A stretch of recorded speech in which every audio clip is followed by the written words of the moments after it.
नमस्कार दोस्तों। और आज की पहली कहानी केरल के कोट्टायम जिले की है। ये बात 2016 की है। कोट्टायम जिले में एक जगह है अमलागिरी। अमलागिरी स्थित बीके कॉलेज में नीनू चाको नाम की लड़की ग्रेजुएशन की पढ़ाई कर रही थी। कॉलेज नीनू के घर से करीब 100 किलोमीटर दूर था।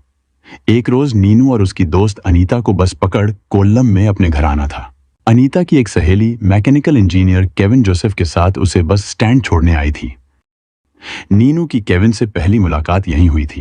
पहली मुलाकात में दोनों की खास बातचीत नहीं हुई, लेकिन एक दूसरे से नजरें कई बार टकराईं। नीनू और अनीता बस में बैठ निकल गईं और केविन अपने घर लौट आया।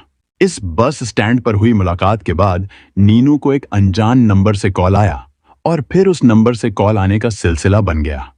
जल्द दोनों अच्छे दोस्त बन गए। दोनों घंटों फोन पर बतियाने लगे। जल्द ही केविन ने अपने प्यार का इजहार किया। नीनू अपने परिवार के बारे में सोचकर थोड़ा डर रही थी, लेकिन वह केविन से अलग रहने के बारे में सोच भी नहीं पा रही थी। इसलिए उसने केविन का प्रपोजल एक्सेप्ट कर लिया। नीनू के पिता लैटिन कैथोलिक हैं, जो कि ईसाइयों में सवर्ण जाति मानी जाती है, और मां मुस्लिम।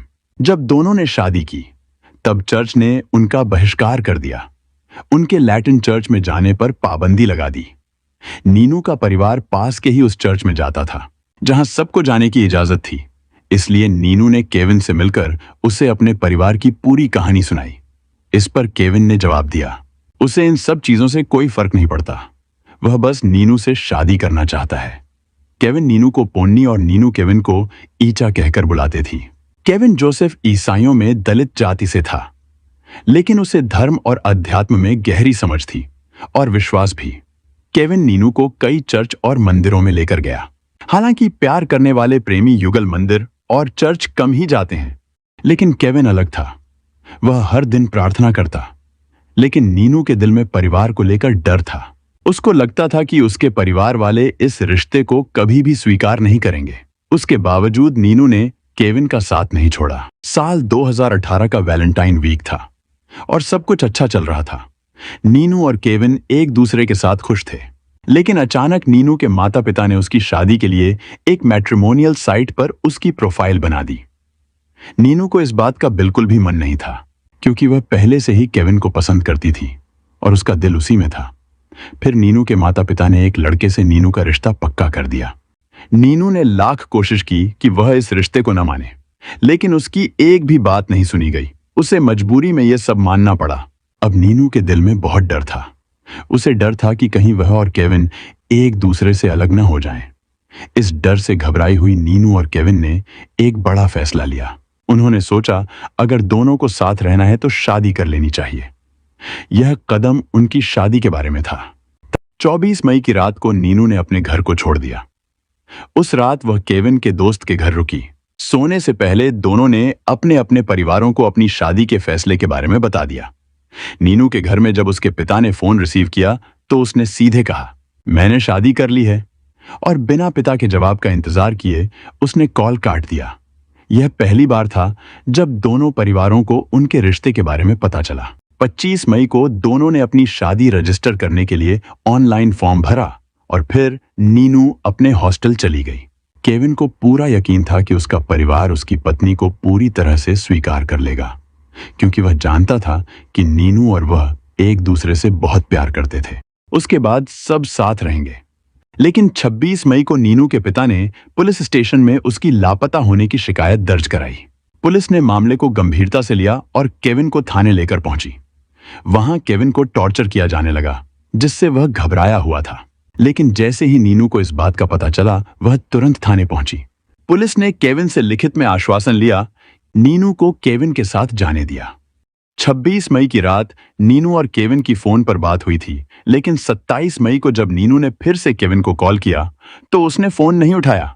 इस पर नीनू को बहुत बेचैनी होने लगी और कुछ घंटों बाद खबर मिली कि केविन और उसके दोस्त अनीश को उनके घर से अपहरण कर लिया गया था। दोनों को कोट्टायम में उनके घर से अगवा किया गया था। नीनू ने तुरंत थाने का रुख किया, जहां उसे पहली बार केविन के पिता राजन जोसेफ से मिलने का मौका मिला। 27 मई की रात को अनीश किसी तरह अपहर्ताओं की पकड़ से भाग निकला और नीनू को फोन किया। अनीश ने नीनू को सलाह दी कि वह अपने घर से किसी से बात करे नीनू ने अनीश की बात मानी और अपने चचेरे भाई न्यास को कॉल किया ताकि उसे इस गंभीर स्थिति के बारे में सूचित किया जा सके और कोई मदद मिल सके। लेकिन उसने उसकी कोई मदद नहीं की। वह थाने पहुंची जहां केविन के पिता राजन जोसेफ ने पहली बार नीनू को देखा। नीनू की स्थिति बहुत मुश्किल थी क्योंकि उसका पति और दोस्त दोनों गायब थे और पुलिस भी मदद नहीं कर रही थी। जहां केविन के पिता राजन जोसेफ ने पहली बार नीनू को देखा, वो भी अपने बेटे की गुमशुदगी की रिपोर्ट लिखाने आए थे। पुलिस ने वीआईपी ड्यूटी का बहाना बनाकर अगले दिन भी कार्रवाई करने से इनकार कर दिया। केविन का दोस्त अनीश किसी तरह अपहर्ताओं की गिरफ्त से भागने में सफल हो गया। भागकर वह नीनू के पास पहुंचा और उसे सारी जानकारी दी। 28 मई की सुबह केविन का शव कोल्लम जिले की एक नदी से मिला, जिससे पूरे इलाके में भारी आक्रोश फैल गया। केविन की हत्या के बाद लोग काफी गुस्से में थे और यह दबाव सरकार पर पड़ा कि वह उन पुलिस अधिकारियों के खिलाफ सख्त कार्रवाई करे जिन्होंने अपनी जिम्मेदारी ठीक से नहीं निभाई। इस स्थिति में राज्य सरकार ने पुलिस विभाग के खिलाफ कदम उठाए।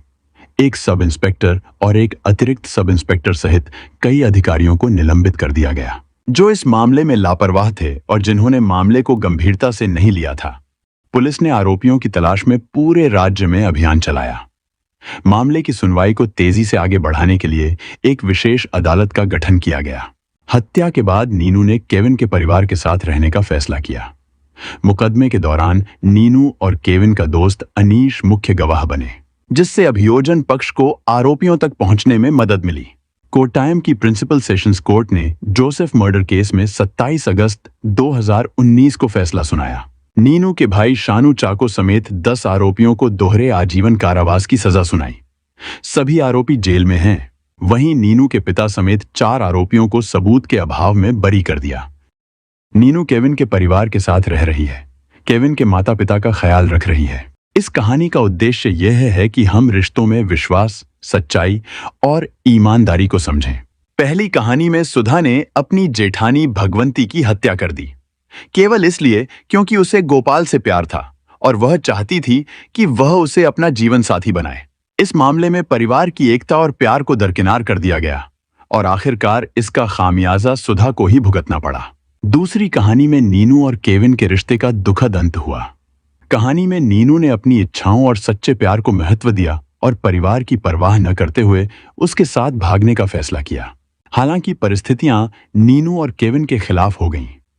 उनका रिश्ता बाहरी दबाव और समाज की कठोरता का शिकार हुआ। यहाँ मुख्य बात यह है कि नीनू ने अपनी स्वतंत्रता और प्यार के लिए कदम उठाया, लेकिन दुर्भाग्यवश उनका अंत दुखद रहा। इससे सीखने योग्य संदेश यह है कि सच्चे रिश्तों को समझदारी और धैर्य के साथ संभालना चाहिए।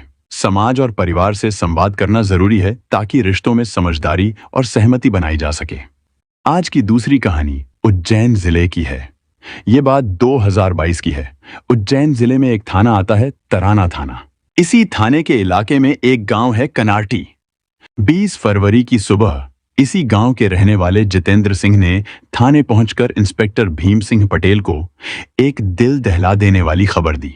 जितेंद्र ने बताया कि उसकी पत्नी भगवंती, जो कल रात अचानक घर से गायब हो गई थी, उसकी लाश आज सुबह गांव के बाहर मिली है। यह सुनकर इंस्पेक्टर पटेल तुरंत अपनी टीम के साथ मौके पर पहुंच गए। जब पुलिस ने घटनास्थल का मुआयना किया तो गांव के पीछे भगवंती के घर से कुछ ही दूरी पर उसकी लाश पड़ी हुई थी। उसका सिर बुरी तरह कुचला हुआ था और चारों ओर खून फैला हुआ था। लाश के पास ही 10-20 किलो वजन के खून से सने कई बड़े पत्थर पड़े थे। पुलिस ने यह देखकर अंदाजा लगाया कि भगवंती की हत्या बेहद बेरहमी से की गई है और इसमें एक से ज्यादा लोग शामिल हो सकते हैं। इंस्पेक्टर पटेल और उनकी टीम ने मौके पर ही फॉरेंसिक टीम को बुलाकर सबूत इकट्ठा करने शुरू कर दिए। गांव वालों से पूछताछ शुरू की गई, लेकिन अब तक किसी ने कुछ साफ साफ नहीं बताया था। जैसे ही मामला सामने आया, गांव में तरह तरह की बातें होने लगीं। कुछ लोग कह रहे थे कि यह झगड़े का मामला है, तो कुछ ने इसे अवैध संबंधों से जोड़ना शुरू कर दिया। अवैध संबंधों का शक गहराने पर पुलिस ने तुरंत भगवंती के मोबाइल की कॉल डिटेल खंगालनी शुरू कर दी। जब कॉल डिटेल सामने आई तो पुलिस को कुछ नंबर बार बार कॉल किए गए नजर आए। इनमें से एक नंबर ऐसा था जिससे भगवंती अक्सर बात करती थी, खासकर रात के समय। यह देख पुलिस को शक हुआ कि इस नंबर का कनेक्शन भगवंती की हत्या से हो सकता है। इसके बाद पुलिस ने उस नंबर की पूरी डिटेल निकाली और पता लगाया कि वह नंबर किसका है। जैसे जैसे जांच आगे बढ़ी, पुलिस को इस केस की असली वजह समझ में आने लगी। भगवंती की हत्या के पीछे जो राज छिपा था, वह अब धीरे धीरे सामने आने वाला था। असल में जिस दिन यह घटना हुई, उस दिन भगवंती के मोबाइल पर गांव के बड़े किसान गोपाल के 50 फोन आए थे। ये बात साफ इशारा कर रही थी कि गोपाल का इस घटना से जरूर कोई लेना देना है। अब पुलिस ने पूरी जांच गोपाल के इर्द गिर्द घुमा दी। जब पुलिस ने गोपाल के मोबाइल की कॉल डिटेल खंगाली, तो एक चौंकाने वाला सच सामने आया। पता चला कि गोपाल सिर्फ भगवंती को ही आधी रात में फोन नहीं करता था, बल्कि भगवंती की देवरानी सुधा के साथ भी उसकी देर रात तक लंबी बातें हुआ करती थीं। इससे पुलिस को शक हुआ कि गोपाल के संबंध जेठानी भगवंती और देवरानी सुधा दोनों से थे। शक गहराने पर पुलिस ने सुधा के मोबाइल की कॉल डिटेल भी मंगवाई। कॉल डिटेल से खुलासा हुआ कि घटना वाले दिन सुधा ने न सिर्फ अपनी जेठानी भगवंती से, बल्कि गोपाल से भी कई बार फोन पर बातचीत की थी। यह जानकर पुलिस का शक और गहरा गया कि इस तिकड़ी के बीच कुछ ऐसा चल रहा था जो हत्या की वजह बन सकता था। अब पुलिस ने सुधा और गोपाल दोनों को पूछताछ के लिए बुलाने का फैसला किया, ताकि इस पूरे मामले का सच सामने आ सके। गांव में भी इस राज को लेकर चर्चाएं तेज हो गई थीं, लेकिन असलियत का पर्दा उठना अभी बाकी था। पुलिस ने जब सुधा और गोपाल को पूछताछ के लिए बुलाया, तो पहले तो दोनों ने गोलमोल जवाब दिए, लेकिन सख्ती के आगे टूट गए। आखिरकार दोनों ने अपना गुनाह कबूल कर लिया। उन्होंने बताया कि भगवंती को रास्ते से हटाने की साजिश उन्होंने ही रची थी। पूछताछ में यह भी सामने आया कि इस वारदात को अंजाम देने में सुधा के 2 और रिश्तेदार शामिल थे। ये रिश्तेदार सुधा के बहनोई थे, जिन्होंने हत्या के दिन मौके पर आकर भगवंती पर पत्थरों से हमला किया था। पुलिस ने सुधा के बहनोई को भी जल्द ही गिरफ्तार कर लिया। सभी आरोपियों को न्यायिक हिरासत में भेज दिया गया। उनके जेल जाने के बाद ये कहानी इस प्रकार सामने आई। भगवंती का पति जितेंद्र हमाली का काम करता था, लेकिन उसकी कमाई इतनी नहीं थी कि 2 बच्चों वाले परिवार का गुजारा आसानी से हो सके। घर की तंगी को देखते हुए भगवंती ने गांव के संपन्न किसान गोपाल के खेत पर काम करना शुरू कर दिया। गोपाल पहले ही भगवंती की खूबसूरती के चर्चे सुन चुका था। उसने मौका देखकर पहले तो भगवंती का पगार बढ़ा दिया, ताकि वह उसकी तरफ झुक जाए। इसके बाद पगार के अलावा भी वह भगवंती को अलग अलग तरीकों से मदद करने लगा। इसी दौरान गोपाल ने उसकी खूबसूरती की तारीफें करनी शुरू कर दी, जिससे वह धीरे धीरे उसकी बातों में फंसने लगी। भगवंती पर गोपाल की मेहरबानियों का असर होने लगा था। उसकी लगातार तारीफें और हर मुश्किल में साथ देने से भगवंती को यह भरोसा दिला दिया कि गोपाल ही उसकी परेशानियों का हल निकाल सकता है। आखिरकार भगवंती ने गोपाल के सामने झुकने का फैसला कर लिया। इसी के चलते दोनों के बीच अवैध रिश्ता बन गया। भगवंती के पास उसकी खूबसूरती थी, जिसे वह दिल खोलकर गोपाल पर लुटा रही थी। वहीं गोपाल के पास पैसा था, जिसे वह भगवंती पर खर्च करने लगा।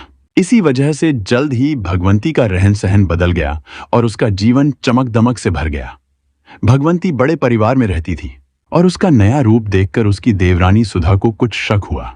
वह जानती थी कि जितेंद्र की कमाई इतनी नहीं है कि भगवंती हर रोज नई साड़ी पहनकर कान में नया मोबाइल लगाकर घूमती रहे।